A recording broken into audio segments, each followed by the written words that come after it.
اپنی دل کی گہرائیوں سے شکریہ ادا کرنا چاہتا ہوں گورنمنٹ آف سعودی عربیہ کا اور شاہی خاندان کا، جنہوں نے امیونٹی دی ہے 90 دن کی ان لوگوں کے لیے جن کے پیپر ورک میں پرابلم ہے اور جو یہاں پہ اپنی لیگیلٹی کے ایشوز میں ہیں،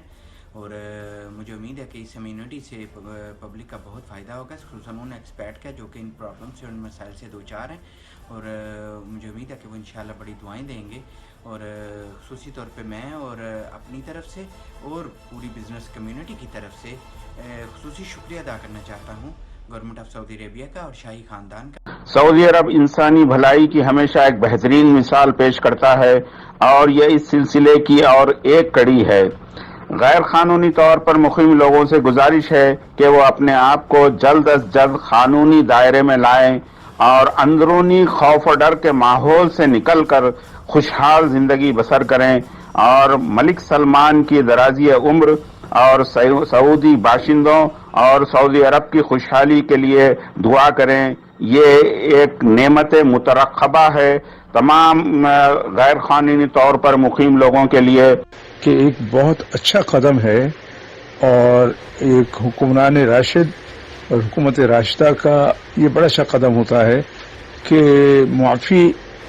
اور لوگوں کو سہولت مہیا کرنا اور کسی بھی طرح سے مشکل میں پھنسے ہوئے لوگوں کو نکل جانے کا موقع دینا، یہ بڑی دانش مندی کی بات ہوتی ہے، اور اس میں نیک خواہشات کو بڑا عمل دخل شامل ہے۔ لہذا دوسری طرف ہمارے بھائیوں کو یہ موقع مل رہا ہے کہ اس سے فائدہ حاصل کرتے ہوئے وہ اپنی تمام معاملات کو درست کریں اور اپنے وطن واپس تشکیل ہو جائیں۔ اللہ ان کا حامی ناصر، اور اللہ تعالیٰ ان کی مدد کرے گا، اور یہاں بھی وہاں بھی راضی۔ 1970 کے دہے سے تارکین وطن، خصوصاً ہندوستانی تارکین وطن مملکت سعودی عرب سے مستفید ہوتے آ رہے ہیں اور انشاءاللہ مستقبل میں بھی ہوتے رہیں گے، لیکن 2017 کا شاہی فرمان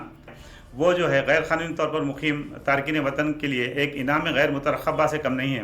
اس اعلان کے بعد ایسے فیملیز اور ایسے لوگ جو غیر قانونی طور پر یہاں مقیم تھے ان کو ایک راحت مل گئی، اور وہ لوگ آسانی سے جو ہے نا اپنے اپنے ملکوں کو جانے کی تیاری کر رہے ہیں۔ ملک سلمان بن عبدالعزیز حفظ اللہ اور سارے حکمران فیملیز اور اس ملک کے لیے دعا ہے کہ اللہ تعالیٰ ان کو جو ہے نا اپنے حفظ و امان میں رکھے، نظر بد سے بچائے، آمین ثم آمین۔